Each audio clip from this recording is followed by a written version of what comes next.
The birth of Lady Liberty, the dream that crossed an ocean in the winter of 1865, while America still healed from the scars of civil war. A French scholar named Duart de la Boulaye watched the news and felt hope flicker again. He believed liberty was not an American possession but a shared dream, one that must live wherever.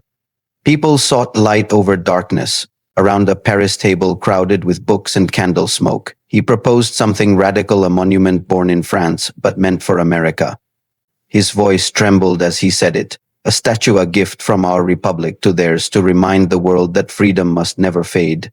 That night, across the ocean, America celebrated peace. In Paris, a seed of liberty began to grow.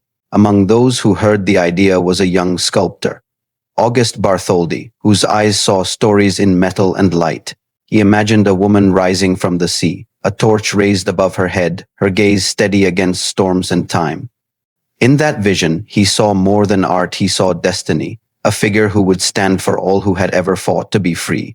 Bartholdi spent months sketching her, shaping her in silence, her calm face carved with the strength of generations. He named her not for power, but for purpose, liberty, enlightening the world. Yet France was not at peace.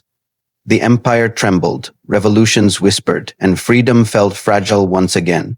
To dream of liberty in such a time was defiance itself, but Bartholdi carried that defiance like a torch. He visited La Boulaye again, showing him sketches on worn parchment, lines trembling from excitement and belief. She will not belong to one nation, Bartholdi said. She will belong to every heart that still believes in tomorrow. La Boulaye smiled through the candlelight, and history turned quietly toward destiny in 1870.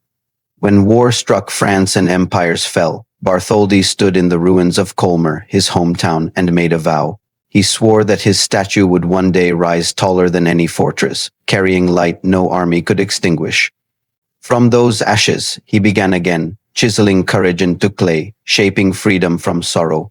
When peace returned, he sailed to America to find her home, the harbor where liberty would greet the world.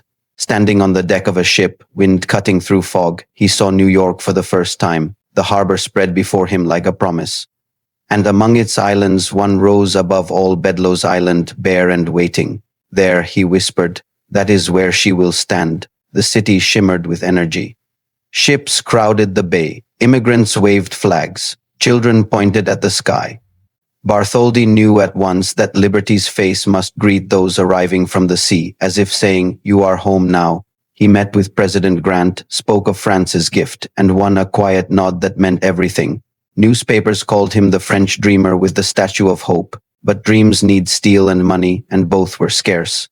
Undeterred, he returned to Paris, carrying sketches, plans, and faith stronger than doubt. He found craftsmen willing to trade sleep for pride, men who believed a hammer could build peace. The first copper she rang beneath their blows like the toll of a distant bell calling a new age to begin. In the crowded workshop of Gadget, Gauthier & Co., liberty slowly took shape, her curves born from fire and precision. Sparks flew like stars across the dim light as workers forged pieces of her robe, her hands, her unblinking eyes. She must look alive, Bartholdi said. Not a goddess, but a guardian. They studied women from markets and classrooms, finding grace in strength, compassion in stillness. When her face finally emerged from metal, even hardened blacksmiths paused and crossed themselves. She looks like mercy, one whispered. Paris soon buzzed with whispers of the woman of copper rising inside the factory walls. Visitors pressed against windows to see her torch reaching for ceilings too low to contain her spirit. Every hammer strike echoed beyond the workshop, across a city hungry for hope. Each spark reminded them that liberty, though wounded, still breathed. Across France, newspapers published sketches of her growing form, and children cut them out to hang beside family portraits. Donations poured in from students, soldiers, farmers, seamstresses, each coin a promise that the dream would stand. She belongs to us all, wrote a young poet, and she will belong to them. France divided. In politics, united in purpose. Even the poorest gave what they could, saying, if we can build her, we can rebuild ourselves. In quiet nights, Bartholdi wrote letters to American friends describing liberty's progress. She rises like morning, he said. Soon she will light your harbor. His tone carried both pride and prayer, as if speaking to a future he already believed in. As her crown neared completion, her 7 rays symbolized continents united under the light of freedom. She will be the sun of a new world, Bartholdi told the press, yet storms of doubt returned critics. Said the project was too costly, too idealistic, too late for a tired world. But hope, once forged, doesn't bend easily. Every voice of disbelief was drowned by hammer blows echoing faith. Gustave Eiffel soon joined the team, bringing mathematics where art met chaos. His iron skeleton gave liberty her strength, her invisible bones forged from brilliance. Eiffel explained she must stand against time itself, not just the wind. Under his design, liberty became both sculpture and structure, a living fusion of courage and calculation. When her torch arm rose above Paris rooftops, sunlight flashed from her flame like a prophecy fulfilled. Crowds gathered, silent, awestruck, watching light strike copper like dawn striking hope. One mother lifted her child and whispered, "That is what freedom looks like." Artists painted her, poets wrote to her, musicians composed songs called The Lady of the Harbor. Bartholdi barely slept, eating only bread and coffee, his hands blistered but steady. If she stands, he told a journalist, then so will we. France needed her. The world needed her. And in every clang of the forge, liberty's heartbeat grew louder. In 1875, France officially announced the Project Liberty would be their gift to the United States of America. Across the Atlantic, Americans read the news with gratitude, pride, and quiet curiosity. A statue taller than any building in New York. A woman carrying fire without burning? For a country still rebuilding after war, it sounded like a miracle, and maybe that was exactly what it was meant to be. Bartholdi wrote again, "Tell your people we are building hope, piece by piece." The statue grew faster than time, her arms reaching skyward, her robes folding like waves frozen mid-motion. Workers spoke to her as they hammered, calling her Mademoiselle, as if she could hear them. Children played in the courtyard, pretending to polish her copper sandals, unaware they touched legend. When her face was revealed, photographers captured it in grainy sepia eyes, calm, mouth gentle, gaze eternal. She looked not forward but slightly downward, as if watching those who needed courage, and somehow everyone who saw her felt stronger. By the end of 1875, France stood behind her like family at a christening. The newspapers called her the light of 2 republics. Bartholdi simply called her his daughter of fire. One day, he said, she will leave home and never look back. That winter, the workshop glowed late into nights, Liberty's copper shell catching each flicker of candlelight. Workers hung the French flag from her unfinished arm as a promise she would return honor to their people. Paris slept beneath cold stars while inside that factory, a new star was being born. Every hammer strike, Bartholdi wrote, is the sound of tomorrow being built. And indeed, tomorrow was waiting just beyond the sea. The final panels fitted together like armor, each numbered for a voyage no statue had ever survived. Engineers whispered about the impossible task ahead, crossing the Atlantic without breaking a single dream. Bartholdi stood among his men, soot-covered and silent, the enormity of it dawning on him. The Lady of Liberty was nearly ready. To leave, but to leave was to risk everything. Still, she was built for courage, not comfort. France prepared ceremonies, banners, and blessings for the day she would depart. Crowds lined the Seine to see her torch shine for the last time over Paris skies. Mothers lifted their children to wave goodbye to a statue that had become part of their hearts. Bartholdi looked up one final night, whispering through the cold air, "Go bring them our light." And as dawn rose over France, Liberty's crates waited by the docks, her journey to America ready to begin. The journey of liberty forged in Paris, bound for America, dawn broke over the French docks as the ship stood ready. Its decks piled high with wooden crates marked Liberty enlightening the world. Inside those 214 crates were 350 copper pieces of a dream disassembled, hope wrapped in wood and faith. Bartholdi stood at the pier, watching steam curl above the ship's chimney, the smell of salt and iron thick in the morning. "Ere she will cross the ocean as a promise," he said softly, his breath misting like smoke from her unseen torch. Parisians filled the harbor, waving white cloths, tears glinting under the gray dawn as the ropes were cut loose. Church bells rang across the riverbanks, their echoes following the ship down the Seine like blessings sent across centuries. For 9 long years they had hammered, molded, and prayed for this moment. Now liberty was leaving home. The groaned as waves met her hull, carrying not just metal, but the heartbeat of two nations. In her hold, the torch lay wrapped in canvas, resting beside her crown and her copper face, calm even in pieces. "Take care of her," Bartholdi whispered, his hand trembling as he saluted the departing ship. The voyage would be perilous. The Atlantic was no gentle messenger. Days into the journey, storms rose like walls, the sea roaring as if testing liberty's resolve before she could represent freedom. Waves battered the ship, crates shifting and chains clanging like restless ghosts in the dark. Sailors worked in silence, whispering prayers to the goddess they carried. Though none dared call her by name, "She's more than cargo," one said. "She's watching us." 4 weeks, wind and thunder chased them across the Atlantic, threatening to drown the dream before it could arrive. Water flooded the lower decks, drenching the crates, but miraculously, none were lost. Every man aboard swore the storm had spared them, like something unseen guided their path through chaos. And then, on June 17, 1885, after nearly a month at sea, the clouds parted over New York Harbor. The Statue of Liberty, still in pieces, had finally reached her new home. Word spread faster than the tide. From Brooklyn to Manhattan, people ran to the shoreline, shouting, "She's here! She's come!" Newspapers rushed to print, headlines screaming, "The lady from France arrives safely."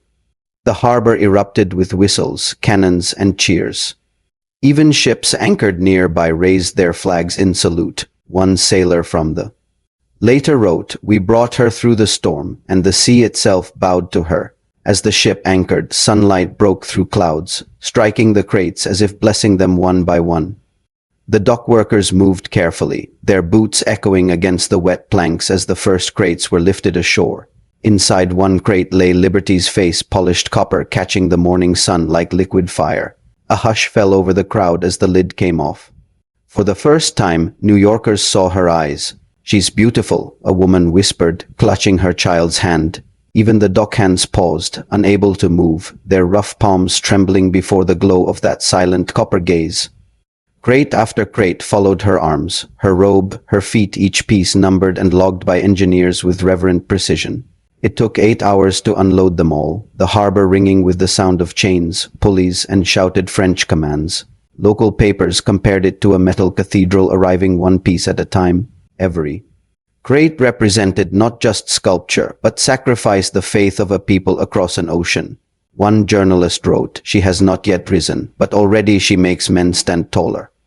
Crowds stayed into the night as lanterns lit the pier, reflecting off Liberty's copper panels stacked like holy relics. The torch, wrapped in velvet, was carried off last under armed guard, its flame symbolically unlit, waiting for America to ignite it. That torch was placed in a warehouse facing the harbor, where it glowed under moonlight as if alive. Bartholdi, still in France, received a telegram that night. "The lady stands upon your shore." He wept, whispering, "Then my heart stands with her." But the work was far from done. Liberty had arrived, but her pedestal was not yet ready, a foundation without which she could never rise.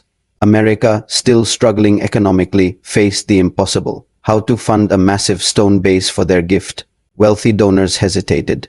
Politicians debated. The project teetered on the edge of delay. Some called it a statue without a home. Then came an unlikely hero, newspaper publisher Joseph Pulitzer, who turned headlines into hope. In his paper, The New York World, he launched a campaign urging every American to give something, anything. "Give a penny, give a dream," his editorial said.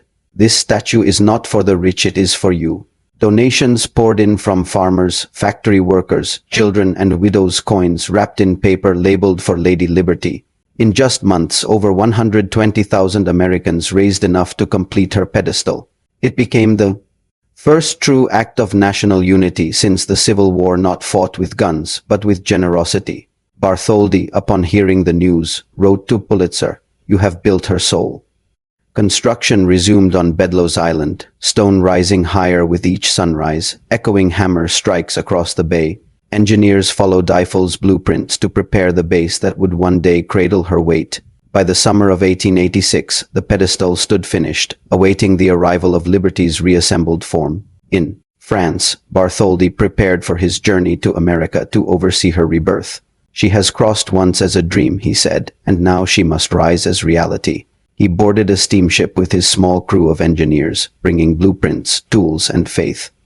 As they neared the coast, fog lifted to reveal Liberty's crates stacked on the island like waiting bones of a giant. "We will give her life again," Bartholdi said, his voice trembling with both exhaustion and reverence. Assembly began under the hot New York sun, each copper plate hoisted by cranes, each beam bolted with Eiffel's precision. The air rang with the rhythm of rivets, the smell of metal and sea salt blending into one eternal scent of effort. Workers balanced hundreds of feet above ground, their silhouettes dancing across Liberty's growing frame. Every clang echoed across the harbor, the birth cry of a monument that would outlive every man who built her. Crowds gathered daily on ferries to watch, cheering each new milestone. Slowly, her robe took shape, then her arms, her crown, and finally the torch that would light the world. On calm mornings, the sunrise caught her copper skin, glowing like a living flame rising from the ocean. Newspapers described it as watching dawn sculpt itself into metal. Visitors from across the nation arrived, some crying at the sight of her half-finished form. "She already watches us," one little girl said to her father, "even before she opens her eyes." By October 1886, after more than 2 decades of dreams, Liberty finally stood whole again. At 151 feet tall, she dwarfed every structure in New York, her torch rising like a second sun above the harbor. On the day of her dedication, flags waved, ships blasted horns, and church bells rang from Manhattan to Brooklyn. President Grover Cleveland stood before the crowd, declaring, "We will not forget that Liberty has made her home here." When the veil dropped, the crowd erupted into cheers, the sky filled with confetti and tears alike. Immigrants arriving by ship stopped mid-voyage to stare, their hearts swelling as they glimpsed her shining torch. For those fleeing poverty or persecution, she was the first American face they saw and the last one they'd ever forget.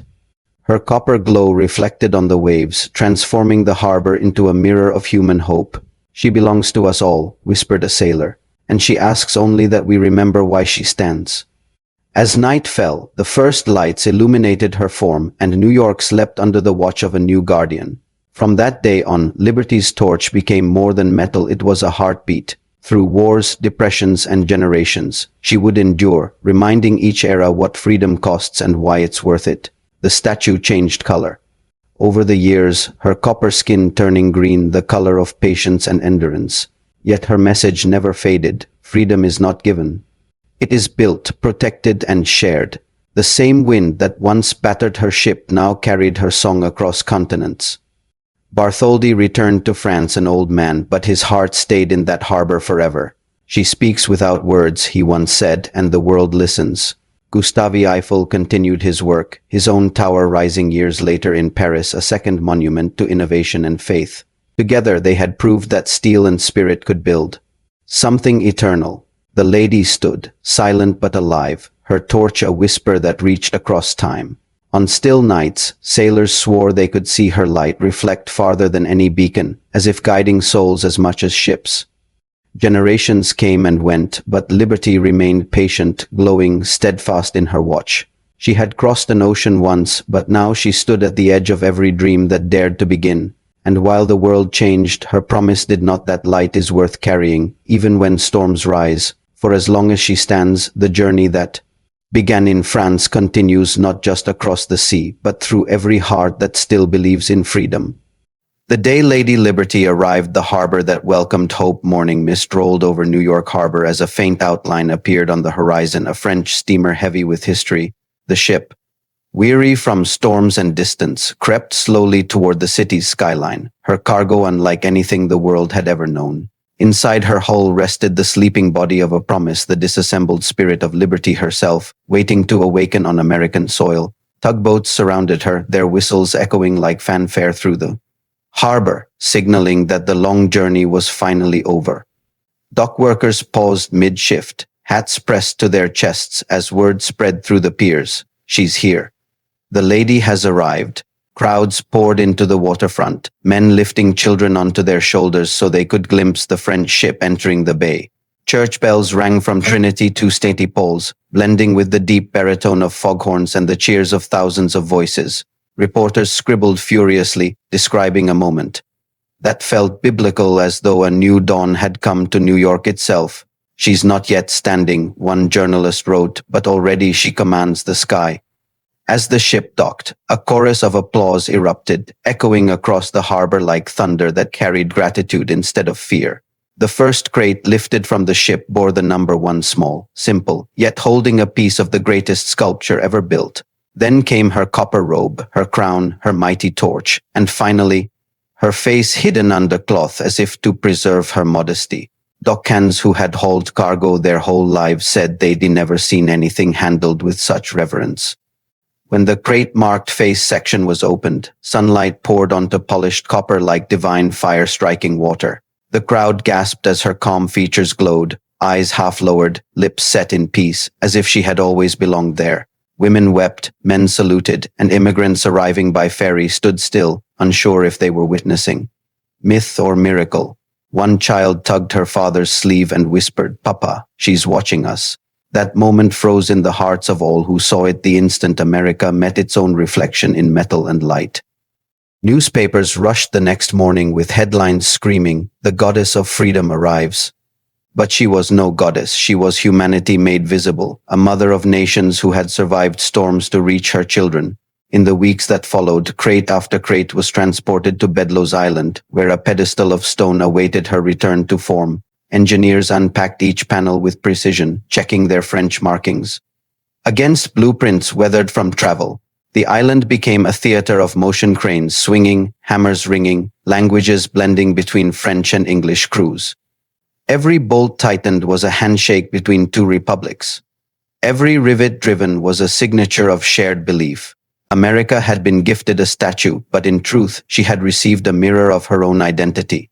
Yet even with liberty's arrival, challenges remained. The pedestal was unfinished, funds nearly exhausted. Many feared the statue would remain unassembled, stranded in crates beneath the open sky.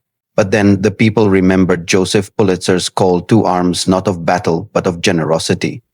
Across the nation, pennies and nickels poured in once more, letters arriving daily signed only from a worker or from my daughter. America had decided. Liberty would rise. Construction resumed at dawn every day, workers laboring through rain and wind to meet the impossible deadline. Some were immigrants who had just stepped off ships the week before building the very statue that had welcomed them. One Italian mason said, "I came with nothing, but I leave her my hands." His chisel struck rhythmically, a song of gratitude carved into stone. By spring, the pedestal reached its final height, and Bartholdi himself arrived from France to oversee the reassembly. The sculptor stepped onto the island and bowed before the crates that held the work of a decade and the prayers of a century. "She has crossed the ocean," he said, "and now she must rise." Workers began hoisting liberties. Copper skin, piece by piece, guided by Eiffel's iron skeleton hidden beneath. The harbor thundered with rivets, cranes creaking, men shouting the sound of liberty being born again through labor. On clear mornings, the statue gleamed so bright that fishermen at sea said they could see her glow before sunrise. Day by day, she took shape, her robe unfolding like waves of fire frozen mid-motion, her arms stretching upward in defiance of the clouds. Her crown was fitted last, each reinstalled by hand, sharp against the sky like 7 swords of light. Bartholdi climbed her inner staircase to the top and watched the city beyond, smoke rising from chimneys, life pulsing through the harbor. "She belongs here," he whispered, "to these people, this horizon, this hope." When her torch was raised for the first time, New York fell silent, as if the world itself held its breath. The dedication ceremony came on October 28, 1886, under gray skies heavy with rain. Ships from every nation filled the harbor, their flags soaked but proud, their decks crowded with cheering spectators. President Grover Cleveland took the podium, his voice echoing through the mist. Liberty has found her home. As the veil dropped, thunder cracked overhead, not from the clouds, but from the roar of 500,000 people. Church bells clanged across Manhattan, horns blared, and even distant cannons fired in salute to the dawn of a new era. Bartholdi stood near the base, hat pressed to his chest, tears cutting through the soot on his face. He thought of Paris, of the workers who'd forged her hands and face, of the children who'd written letters to her. "In hope, you are theirs now," he whispered, "and they will never let your light die." The crowd sang the Star-Spangled Banner, the notes trembling through fog and wind, carried upward toward her crown. For a moment it felt as if liberty herself listened. That night, fireworks filled the sky, exploding in colors mirrored by the copper glow of her body. From the docks to the rooftops, people shouted and cried, strangers hugging as though they had built her together. Ships anchored nearby blasted horns in unison, a choir of steel and faith honoring their new guardian. The harbor became a cathedral. The water shimmered like stained glass, reflecting her torchlight. Every sound, every spark, every tear, it was all worship for an idea larger than any one man or nation. The following weeks, ferries ran constantly, carrying visitors who came just to stand at her feet in awe. Immigrants arriving from Europe lifted their eyes as they passed the island, some kneeling on deck in prayer. One Polish mother clutched her child and whispered, "We are safe now." She saw us. For them, liberty wasn't a monument. She was the first American face, the guardian of new beginnings. The waves lapped softly against her pedestal, as if the ocean itself bowed in respect. Over time, her copper shine faded into the green of endurance, the color of life weathered by wind and rain. She no longer looked new, she looked eternal, and that suited her purpose perfectly. The people changed, the city grew, but her torch burned on, a flame even storms could not extinguish. Decades later, soldiers sailing to war would glance back at her one last time, drawing courage from her calm gaze. And when peace returned, she was still there waiting, watching, unbroken. She became the silent witness of every chapter of the American story, triumph, tragedy, and rebirth. When immigrants swept on Ellis Island, she stood close enough to listen, her torch reflecting in their tears. When parades marched for victory or protests demanded justice, her shadow stretched across them all. Her promise was simple yet infinite: freedom, fragile and fierce, must always be protected by those who inherit it. And that message echoed louder with every passing generation. The French flag still hung in her pedestal museum, faded now, but symbolic of a friendship built not on politics but on belief. Children who once read about her in textbooks grew up to bring their own children to see her in person. For many, it was not a monument, but a reunion with something they had always known in their hearts. Tourists gasped at her height, but the true awe came from her silence, a silence that spoke louder than sermons. Even at night, when fog covered the harbor, her faint light shimmered through, whispering, "I'm still here," for Bartholdi, who lived to see her standing tall. The sight completed his life's circle. He returned to France and told his countrymen, "We gave them more than a statue. We gave them our faith in humanity." And in return, America gave liberty, something she had never had before eternity. Gustave Eiffel, years later, would point to her in photographs and say, "She was our first tower." The rest was easy. Together, they had built more than metal. They had built an immortal idea. The tides changed, ships came and went, generations passed, and liberty endured through it all. She outlasted wars, disasters, and doubts because what she stood for could not be sunk or silenced. Even in darkness, her torch reminded the world that freedom, once kindled, has no end. Her copper may age, her color may fade, but her message remains new every dawn. She is not a monument, she is memory turned to light. As the years rolled into centuries, every new dawn in New York began with her silhouette against the golden horizon. She became not only a guardian of the harbor, but a mirror for humanity itself. For those who arrived weary, she whispered courage. For those who forgot her meaning, she stood as a quiet teacher. And as long as she stands, the promise continues that the light which began in France will forever burn in America. For liberty did not just arrive in 1885. She arrives every day in the heart of anyone who still believes that hope can cross an ocean. Lady Liberty's legacy, the light that never died. Long after the fireworks faded and the harbor quieted, Liberty stood alone in the dark, her flame reflected in the black waters below. The echoes of that first celebration lingered like a heartbeat in the wind, faint, eternal, impossible to silence. Her torch, though still new, had already become something sacred, not just a beacon for ships, but a light for all who had lost their way.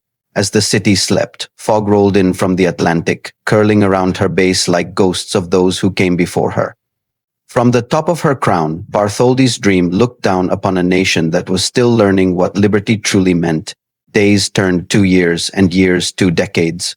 The world changed beneath her feet, but she never blinked. She watched as horse-drawn carts gave way to roaring automobiles, as sails turned to smokestacks, as silence gave way to sirens. She saw faces from every corner of the earth, tired, hopeful, trembling, staring up at her as their ships entered the harbor. Each face told a different story, but their eyes all carried the same prayer: please let this be the place. She became the first sight of a new life, the first promise of tomorrow, the first whisper of belonging. Immigrants stepped onto Ellis Island with trembling hands clutching papers, hearts pounding beneath worn coats. Behind them lay war, hunger, and exile. Ahead stood the lady, silent but welcoming. One mother pressed her hand to her chest and said through tears, "We made it." She waited for us. For millions, liberty wasn't a statue. She was sanctuary made solid, faith made visible. Every wave that touched her island carried another dream ashore. Her green copper face became the symbol of the American story, not perfect, not easy, but endless in hope. Writers described her as the lighthouse of the human soul, and artists painted her not as stone, but as spirit. She was quoted in speeches, echoed in protests, and invoked in every generation that dared to question what freedom meant. "She does not speak," said one poet, "yet she answers every cry." And in every storm, her flame still burned through the rain. As the 20th century dawned, the world she once knew began to unravel. In Europe, wars rumbled. Across the ocean, America faced its own struggles: inequality, poverty, injustice. But liberty did not belong only to the victorious. She belonged to the restless, the weary, the broken who still believed in light. Through the Great Depression, her torch dimmed with soot from a struggling city, yet she remained unbowed. She looked tired, one reporter wrote, but she never looked away. In the 1940s, as soldiers sailed past her once more, some saluted, some prayed, and others simply stared in silence. To them, she was a promise that if they left, they might still have something worth returning to. At night, the ships passed quietly, and liberty watched their lights fade into the dark horizon, her own torch burning for their return. When victory came, the ships returned, horns echoing through the harbor like songs of relief and remembrance. The soldiers who stepped onto American soil again looked up and whispered, "She's still there." In those years, liberty became more than a monument, she became a mirror. Every age looked upon her and saw its reflection: hope, struggle, and the cost of staying true to freedom. When the civil rights movement marched through the streets, her image appeared on signs, banners, and dreams. "She lights all paths," one activist said, "even the ones she never walked." Her flame became the symbol of equality, burning just as fiercely for those still fighting beneath her shadow. As technology advanced, she was photographed, filmed, broadcast, and printed across the globe, a face recognized by billions. She became more than American. She became universal, a reminder that liberty cannot be owned, only honored. When astronauts left Earth, they carried her picture into space, saying she symbolized the light of home. Even from orbit, her torch was visible, faint but present, piercing through clouds and centuries alike. She had become what Bartholdi promised: liberty, enlightening the world. In the quiet years between wars and celebrations, her island became a place of pilgrimage. Families arrived not to sightsee, but to give thanks, to stand at her feet and remember what it meant to begin again. Tourists placed hands on her pedestal as though touching faith itself, whispering wishes into the stone. Children stared upward until their necks ached, their imaginations burning brighter than the torch above. And for every person who left that island, a little of her light followed them home. By the late 1900s, time had taken its toll, corrosion spreading across her copper skin, her flame dulled by salt and years. Engineers warned she might not last another century without help. America answered the same way it had 100 years before, together. Donations flowed from schools, veterans, and everyday people who refused to let her fade. "She gave us everything," one teacher said. "It's our turn to return the favor." In 1984, the restoration began. Scaffolds climbed her sides like vines of steel, workers cleaning, repairing, and reforging her light. The process was slow, delicate, reverent, a conversation between past and present. Each rivet replaced was an act of devotion. Each brush stroke of copper polish was a thank you. They replaced her torch with a new flame, one that would burn brighter and longer, the eternal fire of renewal. And when the scaffolds came down, she gleamed once more beneath the morning sun, reborn yet unchanged. On July 4th, 1986, the world watched as fireworks painted the sky in her honor, 100 years of light unbroken. Presidents spoke, choirs sang, and ships lined the harbor just as they had in 1886. But the loudest sound was still the quietest, the collective breath of millions remembering what she stood for. Bartholdi's dream had survived a century, and still her torch burned on. She has seen everything, one speaker said, and she still believes in us. Through disasters and triumphs, her image continued to rise above politics, above nations, above time. She stood for all the hopeful and the heartbroken alike, an unchanging silhouette against an ever-changing world. The twin towers once rose beside her. Then they fell, and her light became a symbol of mourning and resilience. In that terrible September sky, smoke mixed with sunlight, and yet her torch still shone through the haze. People looked to her again, not for celebration, but for strength. She didn't move, one survivor said softly, and somehow that meant we could stand again. Flowers piled at her gates, flags waved in the harbor breeze, and her flame became a memorial to endurance. For a nation grieving, she was the silent guardian who never looked away. And as the years passed, she became more than bronze and copper. She became memory made immortal. A statue of stone could crumble, but a symbol like hers could only grow stronger. Today, liberty still greets every sunrise first, her face lit before the city wakes. Ferries circle her island, filled with voices in every language, proof that her message reached farther than any ship. Guides tell her story, but the truth is simpler. She is not history. She is hope carved in metal. Each reflection of her torch in the water is another reminder that belief can outlive anything. She remains what she always was, a promise that refuses to rust. At dusk, her light turns golden, and from the air it looks like she's holding the sun itself. Pilots say they can see her glow from miles away, even through fog and rain. For travelers returning home, that sight still brings tears, proof that home is not a place, but a feeling. And for those arriving for the first time, she whispers the same greeting she gave in 1886. Welcome. You made it. Each year, millions visit, cameras clicking, laughter echoing, but few realize they are walking through a story that began with a single idea: hope. The air around her pedestal still hums faintly with the energy of a century's worth of dreams. At night, when the crowd is gone, she stands silent again, not lonely, just listening. The waves below murmur softly, as if retelling her story to the sea. And the city lights shimmer in her reflection, thousands of torches mirroring one eternal flame. In the museum below her feet, Bartholdi's letters are preserved, his handwriting fading, but his words unbroken. She is not mine, she is the world's. Gustave Eiffel's drawings hang beside them, his iron heart still beating through her bones. Every blueprint, every rivet, every scratch tells a truth that art can outlast the hands that built it. Liberty is no longer a statue. She is the echo of every life she has touched. And that echo will never fade.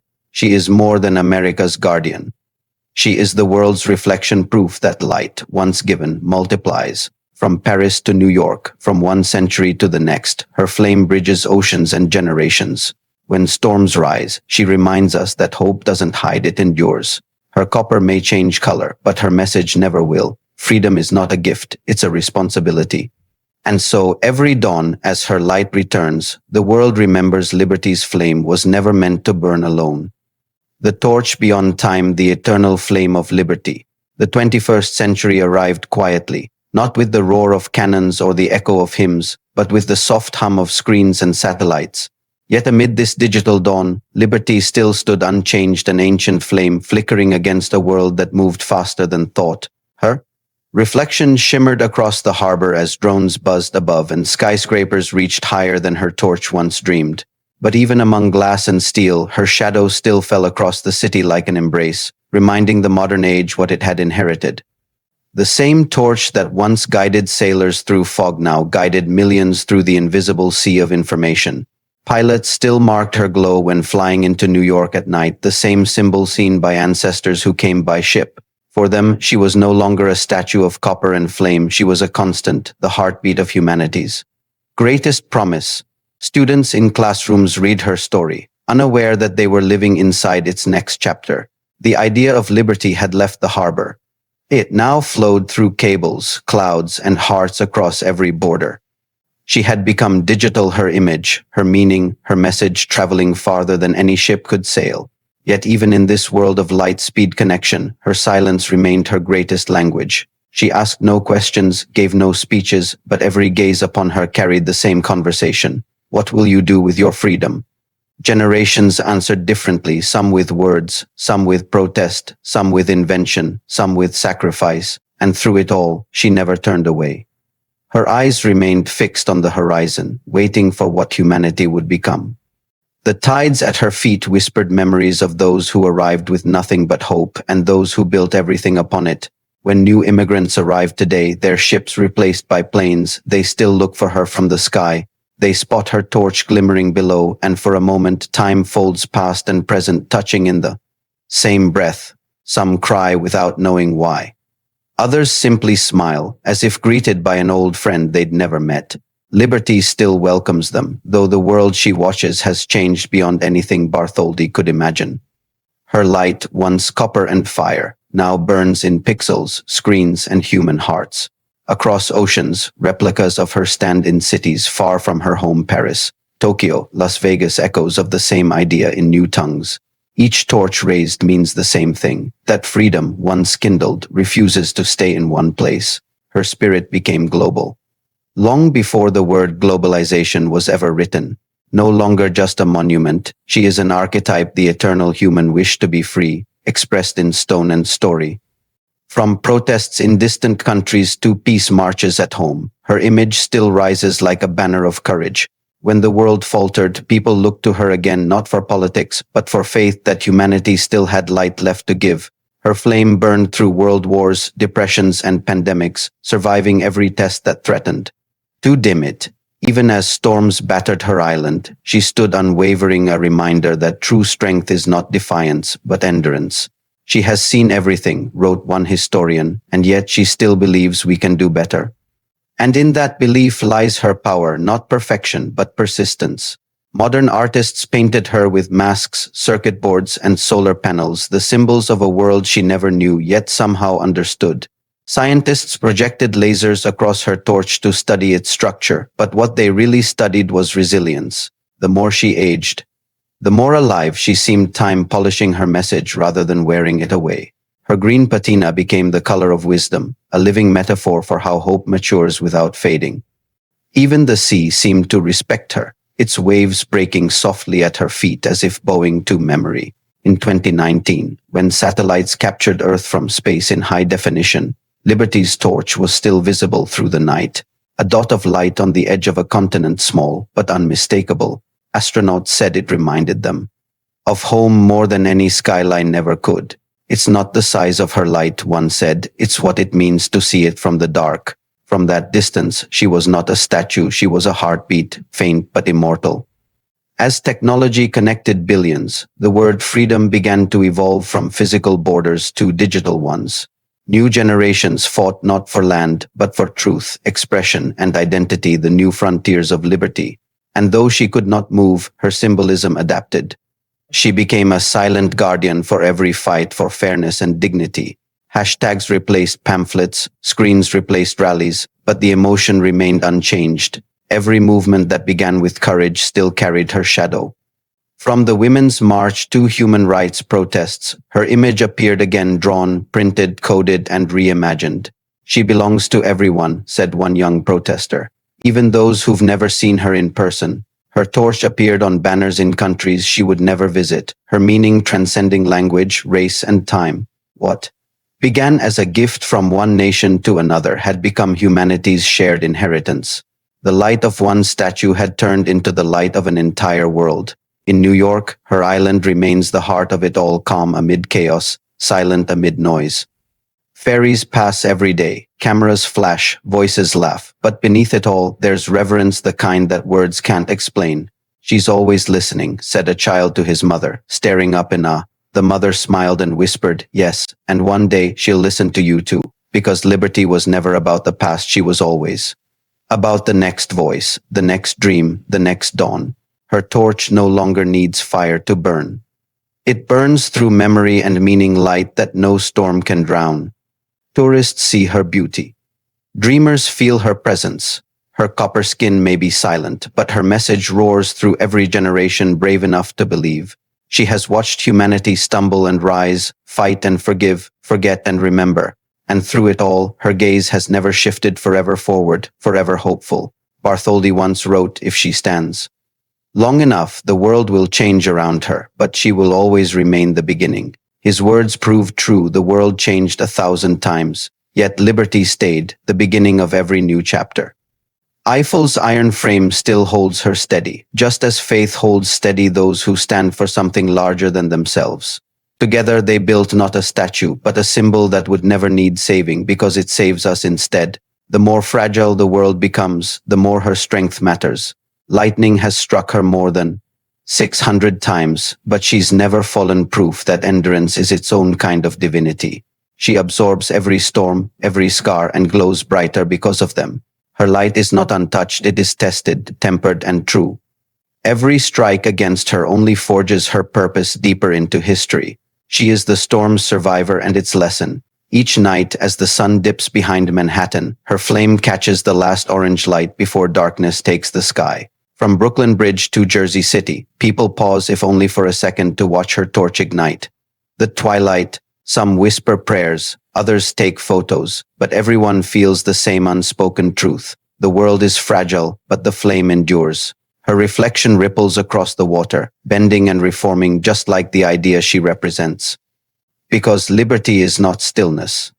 It's movement, constant, evolving, alive. For some, she's a symbol of a nation.